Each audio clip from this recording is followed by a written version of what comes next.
My topic is humility of architecture as a means to good architecture. It's a description of my personal journey as an architect.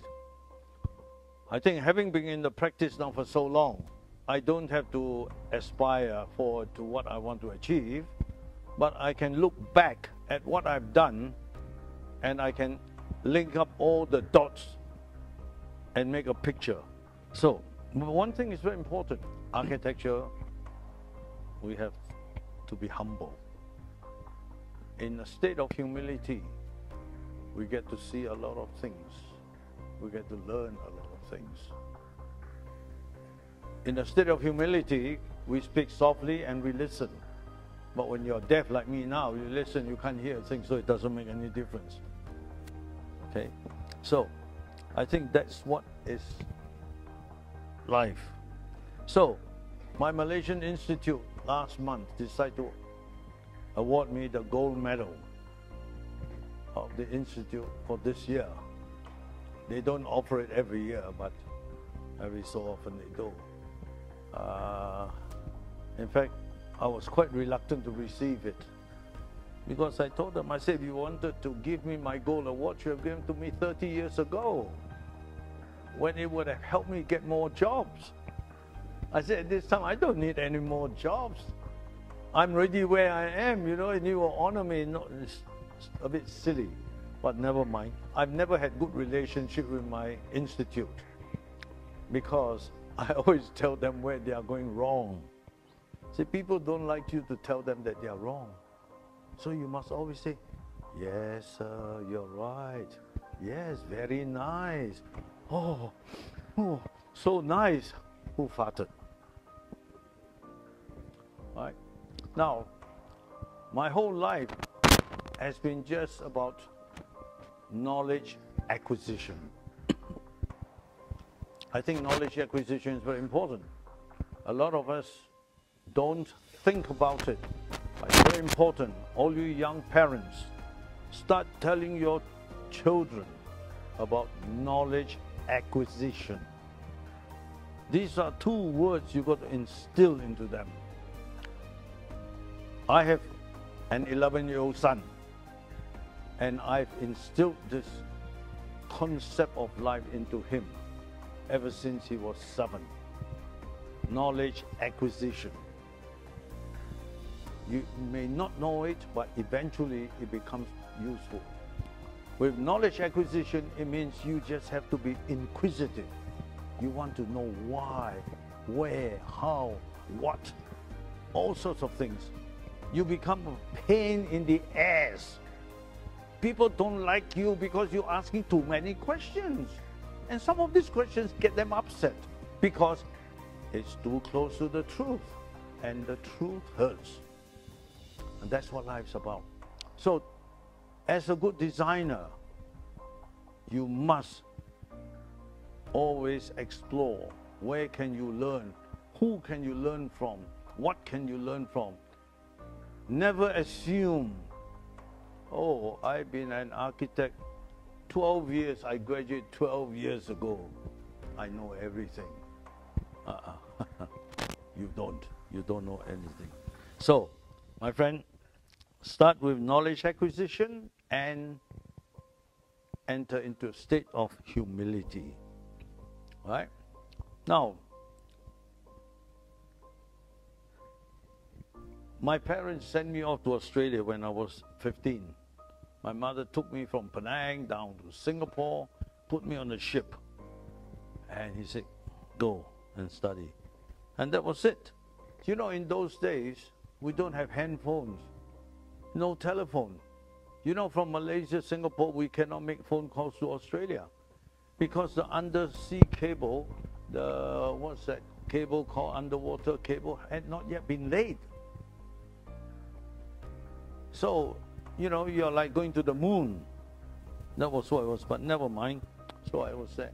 So I studied in Australia for 13 years, and so that was the first stage of my globalization. Went off to Australia on the ship, Iberia. You know, these are all pictures from the ship in those days, you know, very old-fashioned, but that's it. So, went to Sydney Harbour Bridge. These are all the different scenes. They even have lovely menus for their dining every night. And I went to this school, Oak Hill College, outside Sydney. And this man here, he's a De La Salle Christian brother. He had a very big impact on my life. He used to tell us, whenever you're faced with a challenge, you must get into a state of battle. That means you tell yourself, I'm going to kill this exam paper, or whatever task it is. That means you must have the killer instinct. Well, it's great. In Australia, you do that, you see, because in Australia, there are lots of wild things, But when you come back to Malaysia, you develop that killer instinct, people disliked you. So, you see, this is a contradiction of culture. That's the story of my life. Then I went to university, and so the guy who had a lot of impact on me is this guy, Bruce Ricard. Bruce studied architecture in Australia, then he went on to somewhere in the States, and he studied under Frank Lloyd Wright. And this was the type of architecture he was creating in Sydney. Very Frank Lloyd Wright, very horizontal, everything in with the environment, in with nature, and so forth. Well, I felt very comfortable with Frank Lloyd Wright's work because he was the only Western architect whose work had any semblance or connectivity to the Asian culture. He was very Japanese in outlook and also in Chinese. And you see, in those days when I was studying architecture in the early 60s, before most of you people were born here, there were only 3 great architects in the world: Le Corbusier, Mies van der Rohe, and Frank Lloyd Wright. There were no other names. So that was it. So I went to university, influenced by these people: Peter Koller, Neville Anderson, no, not Neville, Neville Grossman, and finally, this gentleman, George Molnar, Professor George Molnar. He was a very good teacher. In fact, his approach to design is something which I have adopted, and I've used it consistently throughout my career, and it has proved to be very successful. Then when I was studying in 3rd year, we had this big crisis in Sydney, the Sydney Opera House. This is the architect, Jon Utzon.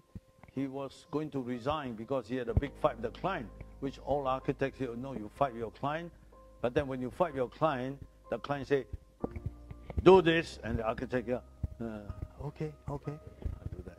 Okay, yeah, okay, that's it. But this gentleman said no, he fought. In the end, he resigned. So when he resigned, all the students from my University of New South Wales, we all went up carrying this placard, Utzon in charge. This was at the Sydney Opera House site. You can see the structure at the back. This was at the Sydney Town Hall. And this guy here on the extreme left, yeah, is that right? Left, yeah. That's me. Not a very good picture, but it is me, I promise you that. So you see, I grew up as a student during these very turbulent times. You have to make a stand for what is right, what is principled, what's dignified, and most important, self-respect. Self-respect. It was only very recently that I realized that when I went back to Malaysia, I had gone back into a country that was practicing apartheid. You know apartheid, like South Africa, separation, and all that. But somehow, because I was so intensely engrossed with my architecture, I just brushed all this aside. I said, no issue, I'm not going to be bothered. At that time, when I went back to Malaysia, the government had introduced rules. Us, Muslims, Malays, you, Indians, Chinese, others, non-Malays, You are not us. We are the Bhumi Putras. Bhumi Putras means prince of the soil. You guys are nothing. Projects are only given to firms that have Bhumi Putras. If you want to do projects, you must have a Bhumi Putra partner. And in certain cases, when you want government projects, the Bhumi Putra content has to be majority shareholder in the country, in your firm. Kuala Lumpur in the 70s was developed and controlled by an organization called UDA. UDA meant the Urban Development Authorities. They are separate from the municipal authorities. This UDA was a Bhumi Putra approving authorities. So every project that had to be done, submitted by anybody goes to local authorities. Local authorities refer this to UDA, and UDA say, okay, 30% of this company must be given to Bhumi Putras. That was how it was. So anyway, never mind. So I said, well, stuff it. I'm not going to get involved. I'm going to do my architecture. I'm not going to have a Bhumi Putra partner. I'm just going to do whatever small projects I have. So that was my mistake, maybe. Otherwise, today I would not be talking to you here. I'll be somewhere in maybe South Africa, living in a huge mansion, lots of money, have lots of bodyguards around me, making me feel like I'm in prison, you know, because I'm afraid for my life. But because I'm poor, I'm nobody, I can go anywhere. And I'm in Pune tonight with you. So there you are. So you see, we were all in that sort of situation. That policy introduced by the Malaysian government was called the NEP, New Economic Policy. That means we take money from the people and give it to a selected group of cronies who are Bhumi Putras and make them filthy rich. That's what the environment I practice architecture from. I have to tell you this so that at the end of the day, then you understand why sometimes I'm very angry, I'm not fighting people, which is very stupid really, but no. Anyway, but that's life, that's human nature, you know. So that's why most of my projects are not big, they are very small, and they are thoughtful. Because when you are doing small projects, you begin to value it. It's just like you only have the last chewing gum left, and you're going to pop it into your mouth. When you pop it into your mouth, aren't you going to sever every part of the chewing gum? You suck on it, you lick on it, and then you chew on it, yeah, to make it last as long as possible, correct? But if you have had a bottle full of 100 chewing gum, you're going to... That's what you do, you see. So you see, that's me. I'm the one with one chewing gum. The Bhumi Putras are the ones who got 50 chewing gums in their cup. So that's the difference. Okay? So that's very important. So I started to look in a state of humility. I don't know why humility, but I thought maybe it's a philosophy that my grandmother taught me when I was very young. She always used to say, son, when you grow up, always do not be proud and always be frugal. Do you know the meaning of frugal? A lot of people don't check up your smartphone. Right? Frugal means you don't waste. Whatever you have, you always treasure it. So, I developed this philosophy of humility after I started my own practice. And in humility, you must get to know about people, get to know about history, you get to know about nature, the environment, culture, about the artisans, craftsmen, what's available material, also the climate, the history, the vastu, feng shui, yeah, and things like that. So, After you've understood all these things in a state of humility, you should then meditate and become very insightful in every one of these issues. Together, in this state of humility, you also look at the issues concerning your project. What is it your client wants? What are their aspirations and so forth? Because you've got to be humble to your client. After all, they are the ones who've got coins, who've got money in their pocket. You know, they go, ching, ching, ching, ching. Wow, lots of money. Oh, client. So, because you are not building for yourself, you're building for him and his family. So we got to listen to him. This is where the problem starts. All the schools of architecture don't teach architects to be humble. When you make your presentation a jury, you say, my concept, oh, my philosophy, oh, wow. You talk like this to your client, you say, excuse me, young man, you building this place for yourself? Or you building this for me? So there you go. Okay? Then, after you've understood everything in the state of humility, then what do? Go into action. So what's the action? The action is the Tai Chi of architecture. So you have analyzed everything, you know the issues, you know what the problems are, you know what the costing, you know everything. Then you have to look at the site, you understand the site and all that, so you go into Tai Chi. Tai Chi is solving the problem by using your opponent's energy, not your own. Of course, you use a little bit of your finger energy, you know what I mean? Don't have to go all like that. You see, in architecture, to come up with a solution, you should not engage in sumo wrestling like those two Japanese guys. You see, they take off all their clothes with literally nothing on, right?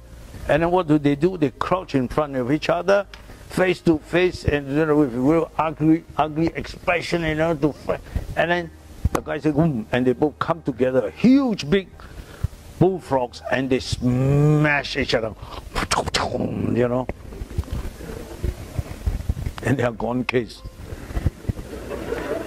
That's not Tai Chi. That's head-on collision. So in Tai Chi, you are like the rodeo cowboy who is faced with the wild horse charging at him, and he's looking at it, his eyes are, you know, open and watching, and his body is muscle all into place. Then as the horse comes nearby towards him, he sidesteps, he grabs the mane of the horse, and he jumps onto the horse, and he lets the horse throw him about everywhere and all that for about 20 minutes. Then the horse gets tired, right? You've seen that, correct? Then what does the cowboy do? He takes the horse up the hill, up the mountain, and by the side of a river, he gets off. Then he takes his packet of Marlboro from his cigarette and have a smoke. Famous advertisement, right? Okay. So that's the Tai Chi of architecture. Now, whilst practicing all this, we also discovered that there are certain traits which are very, very strong, very particular to the tropics. And we've come up with 12 mantras, which we call the rights of the tropics. Okay? So there are lots of things we talk about: colors, the sound, smells, processional route, the visual experience, the symbiotic relationship between man-made elements and nature, the structure of nature to be stylized and framed within an organic and geometric expression, mysticism or transparency, layering of forms. So there are lots of things. We will have to organize another lecture just to go through that. But we have identified and we use that in every one of our projects. So you believe me, please. Now, we talk about architecture. You see, in those days when I was studying architecture, they were all talking about, I think it was Louis Sullivan, who said, form follows function. correct? Hello? Yeah, right. And it was Miss Van der Rohe, he says, more or less, right? Is it more or less? Or less is more? Oh, less is more, more or less. Less is more or less. It sounds the same. Okay, so that's it. So, because it's less is more or less, today architecture has become very commercialized. So it's more or less architecture or building, right? It's like Nikola Presner, in his book, he says, the difference between what's the difference between a building and architecture, right? A bicycle shed is a building. Westminster Cathedral is architecture. So, today we have a lot of buildings, but do we have architecture? That's the question. So, commercialism has become so strong. Computerization has completely run riot. The computer revolution has taken over India much faster than the British Empire did, 400 years ago. In fact, yesterday I asked some young architects, what's the Indian word for computer? Computer. Computer. Is there an Indian word for computer? Huh? Sorry? One person speak, please. What is it? Tanganaka. Oh. So what does Tanganaka mean? Huh? Computer. Okay. I don't know, but no, I believe you. But you know, in China, the Chinese, do you know what they call the computer? It's not Tanganaka. It's called 电脑. 电脑. Literally translated, it means electric brain. Ooh, computer.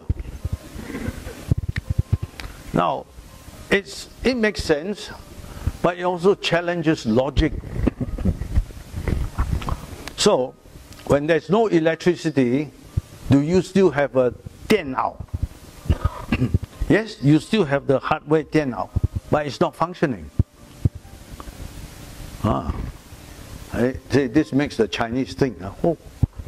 Now, do you have a brain?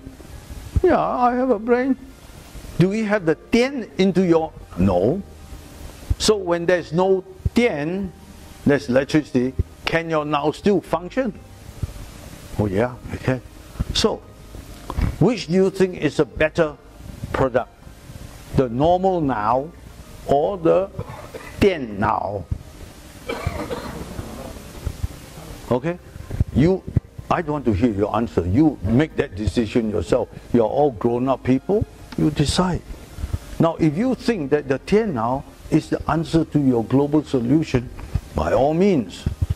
The 电脑 is only a tool.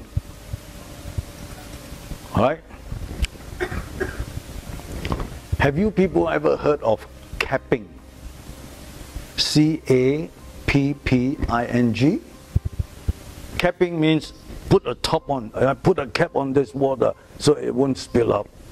Now, do you know as architects, as human beings, every day we are being capped. Designers are intellectually being capped. Every student who have been trained to be creative are all kept. How are you kept? You are kept by the software that you use. True? You don't agree. Do you agree? Oh, okay, you all don't know, that's okay. So, shall I stop talking about this? Oh, very scary. You are only as good a designer, a thinker, as your program allows you to. Right? So there you are. So, how are you going to think like that, out of here, out of there, everywhere? Because you are kept frozen, stiff. And this applies to everything. Oh, you know, I'm getting very hot talking about this topic. You know, you see, based on this, I've always challenged my students, and I say to them, what is your intellectual capacity? Is your intellectual capacity flying all over space? You know, nothing is a limit. You can think of this, you can think of this, you can design this, you can design it, fantasize, organize, right? There's another word, organ, something I don't know, cannot pronounce it, so I won't say it. Yeah, okay. So, but you are not allowing that to happen. You are capping yourself. And this is why I created this phrase, the invisible intellectual ceiling. Invisible intellectual ceiling. That means your intellect has got this invisible ceiling that stops your brain from thinking beyond it. So if you are an undergraduate student who have graduated that degree becomes your invisible intellectual ceiling. Then if you have gone on to do a master's degree, that master's degree becomes your invisible intellectual ceiling. Then you go on and do a PhD, that PhD becomes your invisible intellectual ceiling. The question now is, do you allow that to become your pinnacle of intellectualization? Or do you say that I will break through this IIC to create my own sphere? And you keep on breaking it up. But a lot of people don't.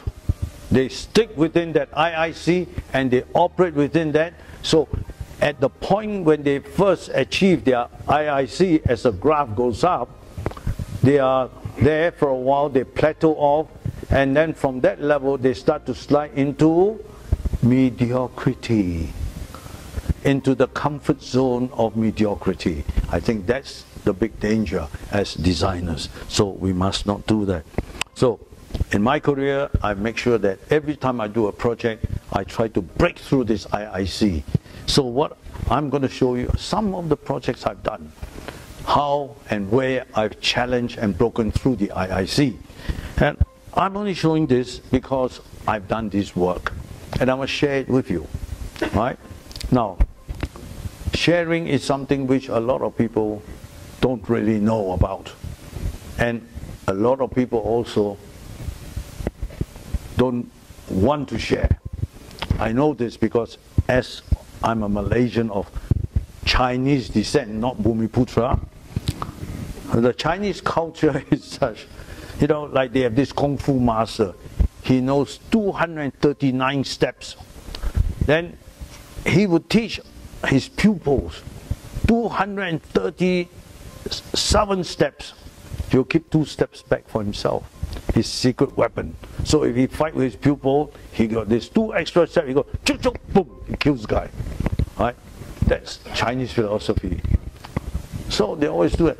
So I remember many years ago when I was still a young man, young architect, my wife said, don't you go and share your ideas, you know, with all these young architects, because then they all become better than you.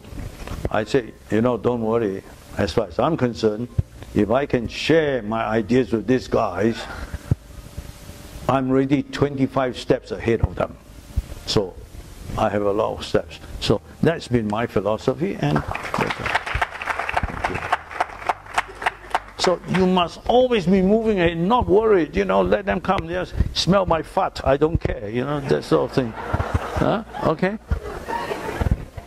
Now, this is my first ever design after I came back to Kuala Lumpur. After my globalization. You see, globalization, first stage is you go overseas, you learn, acquire knowledge. Then the second stage of globalization is you come home and apply what you've learned.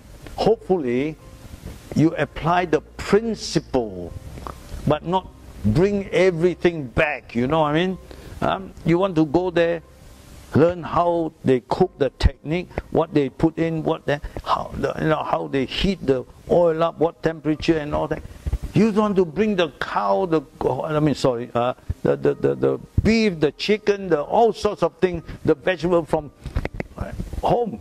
Well, nonsense. You want to come back and cook what is available here, but with the technique you've learned. So that's it. So this first project of mine is a house in Kuala Lumpur. You can see very influenced by the Sydney School. This is the site. That street is here. This is very low. This is quite high. The land was sloping this way. Okay. The first thing I did is I didn't want to. You don't mind if I sit down? When you have a site like this, the first thing most people do is they send in a bulldozer, they'll flatten the site so they're same level as here, right? Then you build retaining wall here, and that side. This side, you have to put retaining wall because the land here is very low. So, you know, because it goes right. So you have to build retaining and fill up here, cut here, fill here, and make it flat. Stupid, but never mind. So I laid this whole thing up in such a way that not a single scoop of earth was taken away out of this site. We either we had to cut this part because this had to be flat and this side was sloping. So from what we cut here, we fill over here, and also this part where the garage was. But then, having cut everything, not enough to fill up this. So this side had a problem. We had a slope. So we have to solve that problem, but never mind, that's another issue. So now you come in here, that's the door entrance, right? Door entrance here, you come in. This is the arrival lobby. This is a garage, you enter. The layout is very Australian design. So you go up the stair to the living room, and off the living room is the guest room with the attached bathroom, and it opens up into the garden. You know, nice enclosed garden in the front. Then from here you go up half a level to the dining room here. This is the kitchen and back of house. This is all back of house, and this is a family room. Then here you got the family room. This is a study. 2 bedrooms for the children. It's a long corridor. Again, very Australian, you know. And then from here you go up half a level. The master bedroom is over here. Okay, so there you are. A very simple plan. Now the construction was using brick cavity walls. Right? Now this picture here is standing here looking at the house. This is a living room. The master bedroom is up there, the master bathroom. This view here is here looking at the stair. The flight on the left is going up from the living room to the back of house, and then this is going out to the master bedroom. Master bedroom is over there. Then this picture here is standing here looking along this corridor. You can see this corridor with a steep roof and a row of clerestory windows all along here, right? That gives this place a lot of light.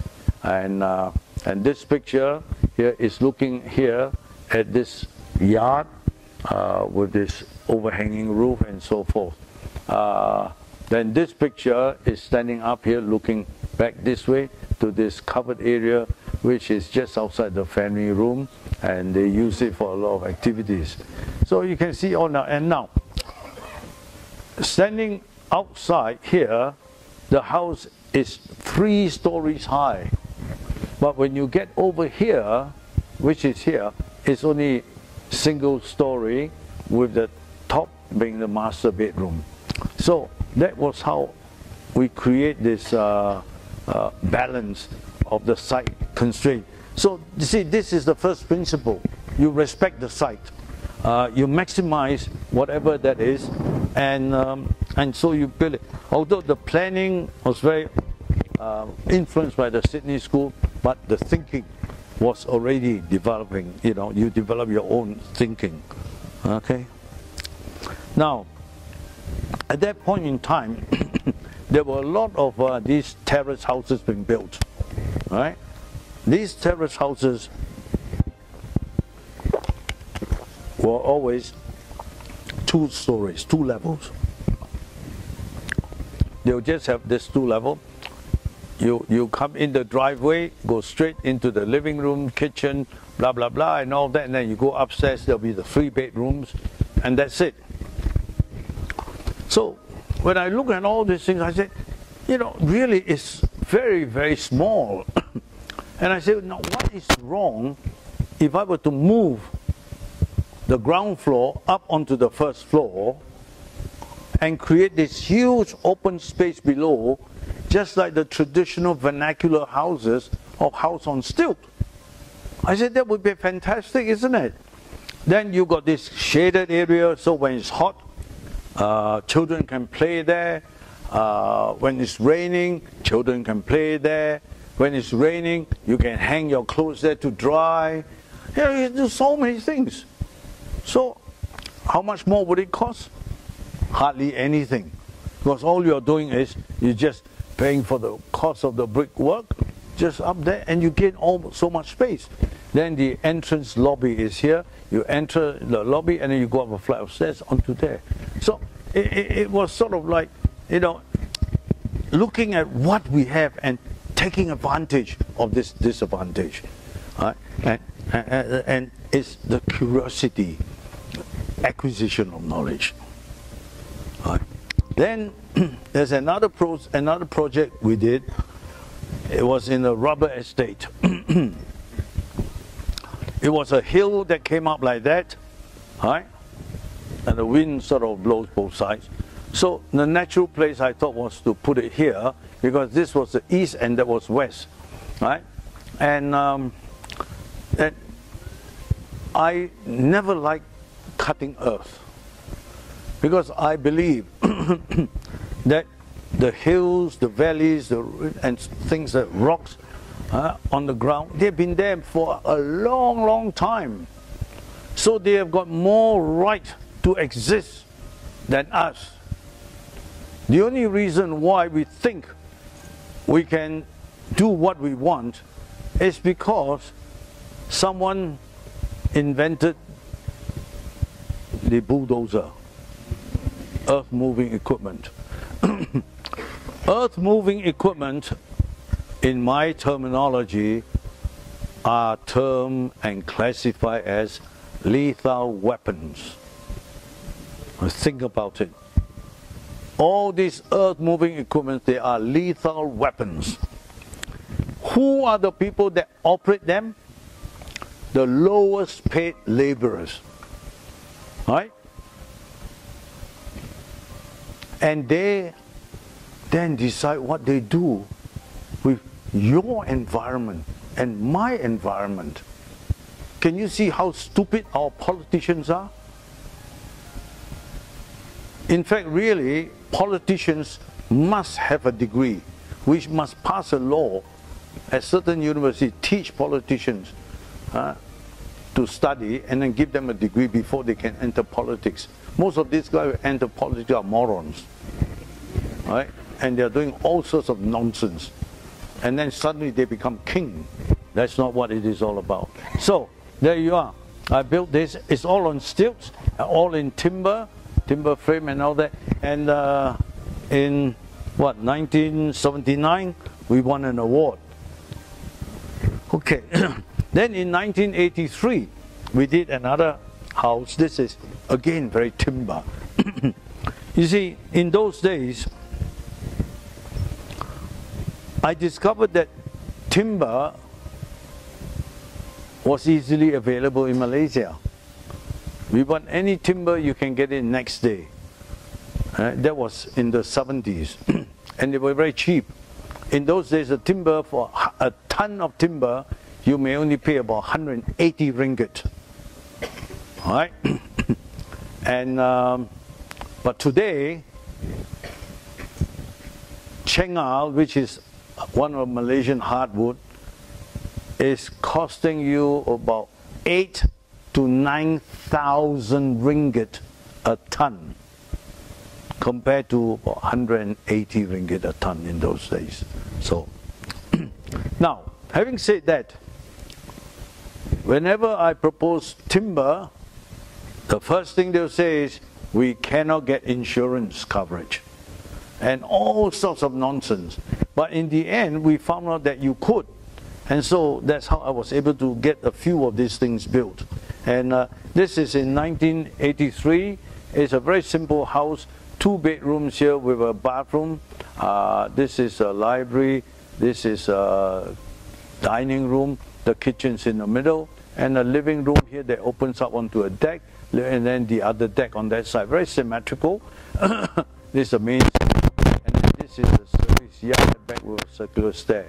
So that's what it looks like. This view is looking from here. You can see the circular stair coming down. This is the backyard.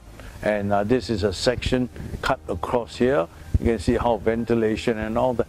So the embodiment of the tropical elements becomes so much part and parcel of our design. And it gives us a lot of opportunity to start to use it in different direction. Because these are the sort of typology you don't get in the Western architecture. And we have to come up with our own Asian architectural vocabulary. You don't want to look at the Bauhaus design. Bauhaus is now almost 100 years old, since inception, or 23. All right? We are now 2019, only about 5 years short of Bauhaus centenary. And yet, Asian architects are still following all the whims and fancies, theories developed by the Bauhaus. And if you pause for a moment and think, the thinking, teaching of the Western style of architecture has become so incestuous. You know what incestuous means? Hello? Yeah, okay. So it's the same thing. So after a few generations of this incestuous behavior, you get all Mongoloids, right? So does that explain why Asian architecture is very often Mongoloid-like? It's because of this thing. You just don't understand the whole principle, right? So you have a look now. You see, so even in those days, I started to express my structures. Now, architects do not like to talk about structures. Why? Because they don't understand structures. They think only engineers or engineers understand structures. But that's not true. Do you know, a lot of good architecture had evolved from good structures. And we try to recognize. So you can see there how we have used our structure to express itself to become decorative elements in the interior. Very simple, but expressive, meaningful. It shows you how the structural strength are spread, and it becomes a decoration. So you don't need to have IDs, because the architecture is already ID. embodied into architecture. All right, so we got to think beyond the IIC. Okay, so that sort of thing becomes very important. Then you see here at this stage, until here, all my buildings are still very enclosed, correct? Right? So you see, because it's all part and parcel of your development. 1983, that's about 15 years after my graduation. Is that right? 68? Yeah, 15 years. Very young. So still a bit frightened, you know, shy, not dare to think out. You see, this is where you start to become confident by doing things, by pushing the walls. So our next project here is pushing architecture out, getting rid of the walls. So you see, no walls here, no walls here, no walls here, and the section across is all open, nothing. All right? On the plan, I have the sleeping quarters here, the private quarters here. I put the guest house over there with the swimming pool, and the living room is right in the middle. You know, you talk about deconstructed, that's what is there. And this is where we start to explore space. We have high ceilings and opening, and that's the start of architecture without walls, where we can start to experiment. So these are the sort of things we do. Now, this is what it looks like, the facade of the building outside there. So from there on, it led on to other projects like this. The Presima house, here on plan, we've got the private facilities on both sides. They share this common pool, and the living space is all open. Everything's open because the enclosure of the private spaces give you the privacy and the security. And this is a section across the house. In this part, you've got a double void ceiling height to enhance air movement and the sense of cooling. So these are some other views of the place. So finally, we come to the Salinger's house, which won me the Aga Khan Award in 1998. It's a traditional Malay house using timber. We were very lucky to get this old craftsman who could do these traditional joints. Initially, we thought we may have to use steel to connect, but when he saw this thing, he said, "Oh, no problem, I can do this, do that." And from this project, we learned a lot from this craftsman, and it's something which I enjoy and I treasure. Now, the most significant thing about this design is that it's a triangulated structure, and the engineers among you would understand the whole principle about triangulated structure. In a triangulated structure, it is the most efficient, and it's the most stable, and so forth. The reason why we ended up with this triangle is because of the function of the requirements of the client. And from there, it evolved into a triangulated structure. Now, for us, in our design, it's very important that we respect the structure, so that the structure, by it being consistently repeated, and the structural rhythm is within that configuration, you end up with a building that has an aesthetic that reflects the structural geometry. These are some pictures of us receiving the Aga Khan Award, so that you believe me. And the gentleman there with a cap was a carpenter. he does not, you notice, he does not have a right hand. When he was a young man, he used to do bomb fishing. You know, bomb fishing, they throw dynamite in and stun the fish. And then through another accident, he was blind on his left eye. So, you know, with these two disadvantages, when he saw the designed drawings of this house, his friend asked him, hey, this is not a traditional Malay house, you know. Can you do it? And you know what his answer was? If the man can draw it, I can build it. Now, that is the spirit. That is the fighting spirit. If he can draw it, I can build it. How many people are like that today? Show them something, what's the first thing they say? Cannot. Hey, hello, why not? Cannot lah. Cannot. All different tones, you know. Then when you finally push them, you know what it says? Very difficult. Please, go commit suicide. So these are some images, just to show you how this whole triangular geometry, the columns are all triangulated. The engineers among you would appreciate this. Oh, by the way, am I talking too long? Please tell me when to stop, okay? So that's the thing.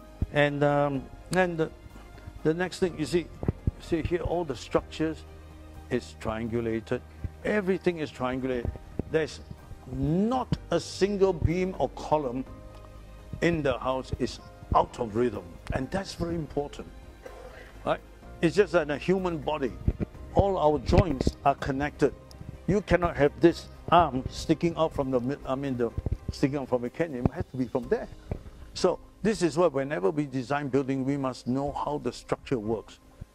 You know, there are some architects, very famous architects, that takes a piece of paper, he goes, throws them, oh, that's the design of my new gallery.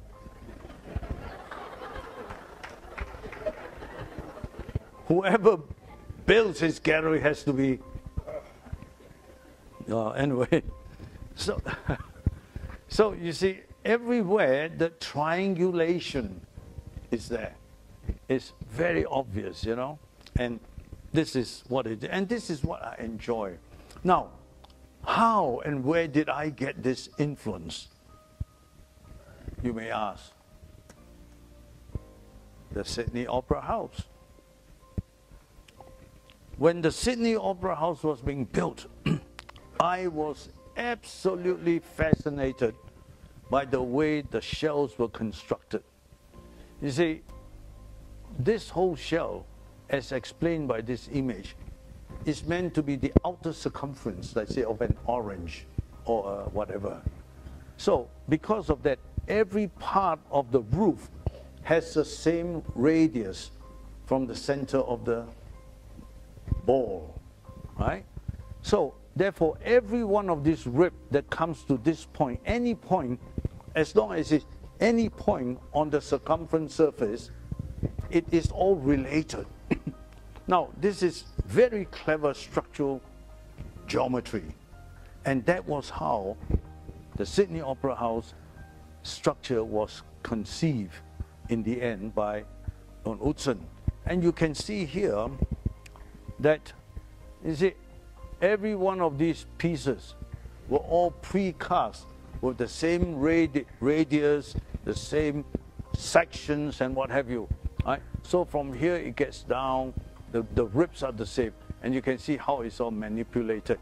And this is a fantastic way of doing structure. And this type of architecture you see, if you go to China, you look at the heavenly temple in China, the radiating roof of the circular pavilion. It's the same principle. So you look at here, right? You see how all these ribs are constructed, right? So this is all one segment of the surface of the circle of the globe, all right? Then, see, this is it. You start with this part, then you get another part.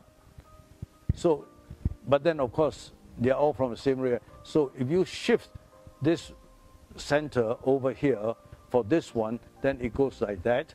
And all. So then in between this triangle, this is where they make a special connecting piece, right? So, you know, these are the sort of lessons which I taught myself as part of knowledge acquisition. Because after the Opera House was abandoned by Utzon, it was left standing for a long time. And I remember going in there and I photographed the whole of the inside of this thing. And I said to myself, I said, they should just leave the Opera House as it is unfinished, as a great architectural edifice, a monument for what great architecture is all about, including the structure. Of course, the structural engineer for this project was old Arab. But at first, in the early days, before this solution was proposed, like all good engineers, that's okay, we put steel structure there and we hang concrete panels. That's how a lot of projects are done these days. They put steel structures up there and they just hang the precast panels to make it look like that. Okay, so now this is another stage. This is a very difficult project on a slope. As you can see, from the bottom of the site to the top measures 200 feet.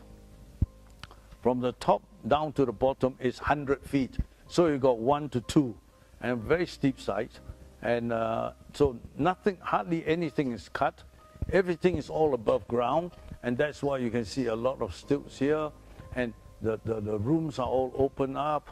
And I have these circular windows in front at the living room. Because it's on a hill, suddenly you get this big windstorm and you get a lot of rain coming in. So we thought if we develop this circular windows, then when the wind comes, it's okay. The window is still there to protect the water coming in, but still allow the breeze to come in. So this is taking another step further. Then in the 2010, we did this cafe in Penang. It's also on a very steep slope. We've got 1, 2, 3 levels. So that we want to put it there so that people at the top can enjoy the view and this whole thing up on the slope and so forth. Now, in this case, we had to take the lead to make the decision on the structure because the engineers they had in Penang very seldom do projects like this, and they are a little bit worried. So, but in the end, after much coaxing, we did this whole thing, and it's worked out well. Again, after that, this is a project we did recently, completed. It's a house. Now, the design brief and the design requirement for this client is exactly the same as that for the Salingers. You know, the Salingers house? Now, I should have just changed a little bit here and there of the Salingers house and give the design to them, isn't it? Very easy, right? So their life will be much easier. They probably get a house cheaper, and so forth. But instead, we did not.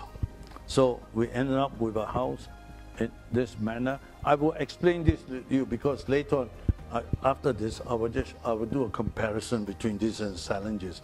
It's very important because not for you, but for me, to understand myself, where I have circumnavigate the problem so that I do not replicate.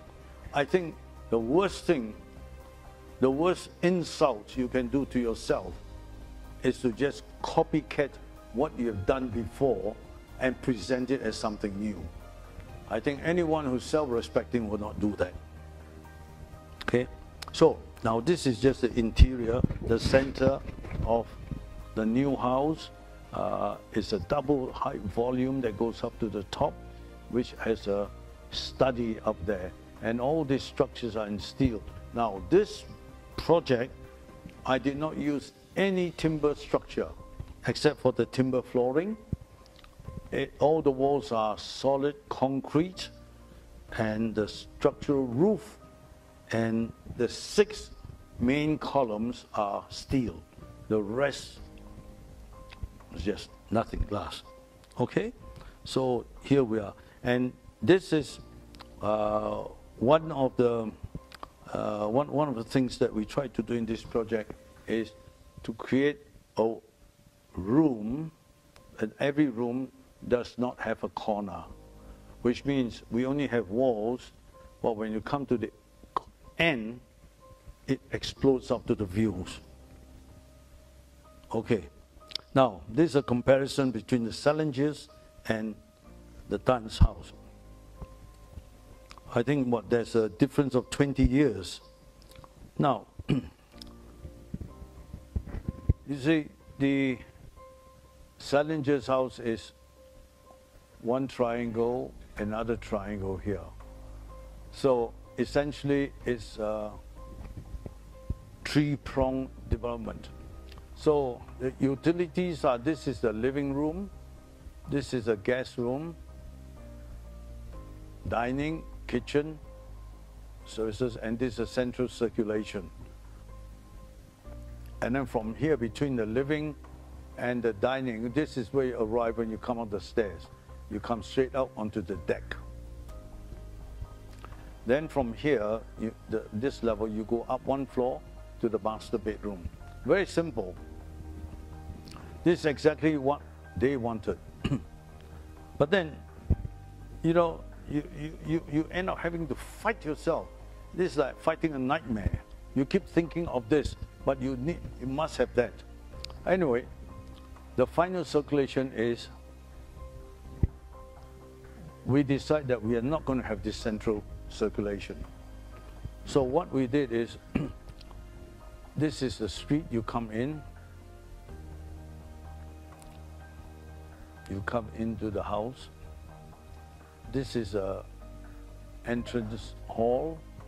From an entrance hall, you go to the kitchen and the back of house. You come straight in here to the living room. You go there to the dining room, and you go across to the guest house, the guest room. So you see, when you come, you got this triangulation, this one axis, the second axis, and the third axis, and this is the fourth axis. The fourth axis has no bearing on the structural configuration, but the most important are these 3 axes. And from these 3 axes, this was the roof plan that we evolved. So axis 1, 2, 3, and the 4th axis. Now, when you have this sort of like a Mercedes sign thing, the natural tendency would have been to have a roof that goes this way, a roof goes this way, a roof goes that way. And you probably would step it up, you know, to do something. But then it ended up looking like a pagoda. I want the house to look like a pagoda. So we resolved. So in the end, we came up with this solution that this roof is actually a very simple double pitch roof. Pitch here, pitch there, with the ridge up here. So all we do is we just cut off this side and have this triangular structure, which is easy to build and seems to work, and that's what we have. So So see, here's a close-up view of the spaces. This is the living room area. You see, these are all the structural concrete walls. They're all load-bearing walls. And then here we have 1 column, 2 column, 3, 4, 5, 6. 6 structural column that goes all the way through to the roof.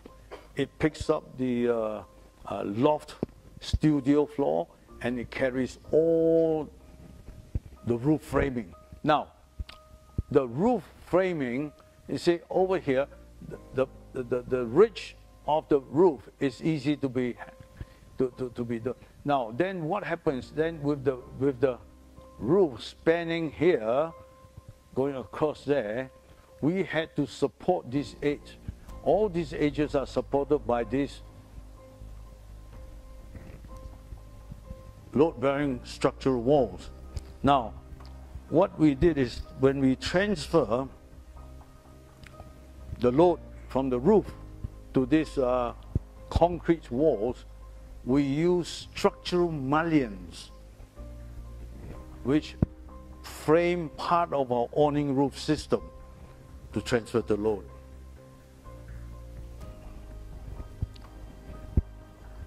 See, you see here, see these are all the vertical mullions that comes down, so and so forth. And that's how the load, and that creates the stability.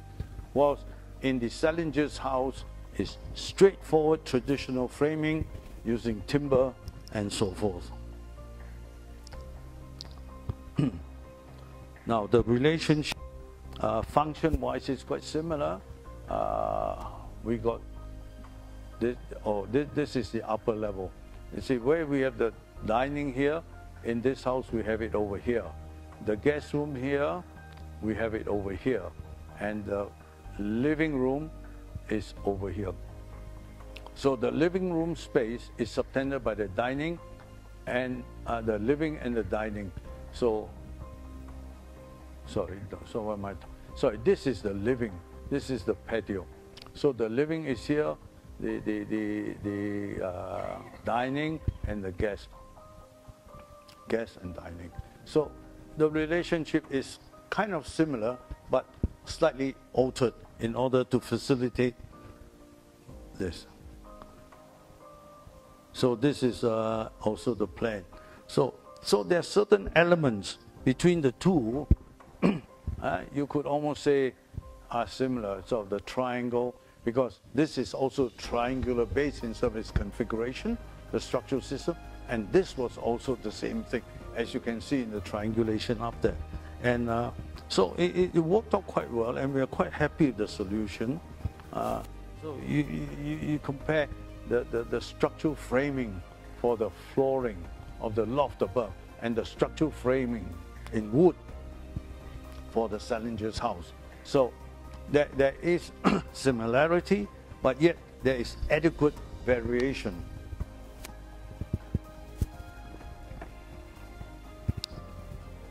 So that's another view of the sort of thing that we create. So at the present moment, we're exploring with this idea of architecture without walls, where we don't want to have walls. We have canvas for the upper part, and for the lower part we have timber slats. And these timber slats creates the balustrade and creates a seating, so that you don't need to have actually furniture there. You can just sit there and relax and enjoy yourself. And we allow a lot of natural ventilation to come in, and certain parts we just leave it open to nature and so forth. This is what it looks like from the outside, and from the inside we get views like this. So when the sun casts a shadow, we get all sorts of patterns, and it's quite interesting. Every day, every evening, we get a different scenery, you know, things like that, depending on the intensity. And I think this is where we are trying to use nature to do some of our creativity. Just like things like that. We are still experimenting. And Like I tell all of my younger architects and young interns who can say, hey, look guys, there's a lot of room to explore. My brains are getting to be a little bit tired, but not necessarily. But I give you a chance. So this is what we offer. So coming back, to the spirit, someone asked me, how do you maintain your enthusiasm, your spirit? I say, well, it's a question of accepting and facing challenges as a norm, taking things as their own. Many years ago, MasterCard asked me to do an advertisement to promote their product.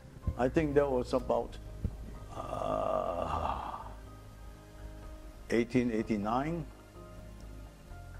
No, not 1989. Okay, so I did the advertisement, which you see here, and lo and behold, before I knew it, the board of architects came after me. They said, you advertise yourself. I said, what do you mean by advertise myself? Yeah, you advertise yourself. You should not appear in advertisement like that. For Jimmy Lim, master architect means never losing touch with your culture. I said, how is that advertising? You should not have used your name. Yeah. Anyway, you see, that's society. You want to be different, you want to stand up, they will always try to bring you down. And you've got to fight them. That's what it is. And I fought them. So, they are very clever. Then they changed my charge from advertising to conduct, which in the opinion of the board of architects is disgraceful, or what's that? The other word, there's another word, disgraceful and something or other. Or I don't know, shameful or disgraceful or something. Unbecoming. Conduct unbecoming or disgraceful. So what's unbecoming? What's disgraceful? Never mind. I'm still here, I'm still there, so who cares? So we move on. Right? And that's why a newspaper cutting there shows that Jimmy Lim, modern architect, who loves things old. Now, what's the future? Future challenges. So you can see 1978, we did that house in the rubber estate. 98, we did the Salinger's house. 2018, we did this house. So what's the future? We don't know. We hope we can get to allow our ideas to fly. But what's the biggest problem? The biggest problem is having to deal with morons like this. Yeah? You see, you got this moron, this moron? This moron, he was the chief minister of Penang. And now he's the finance minister of Malaysia. Mahathir made him the finance minister. See how fat he has become?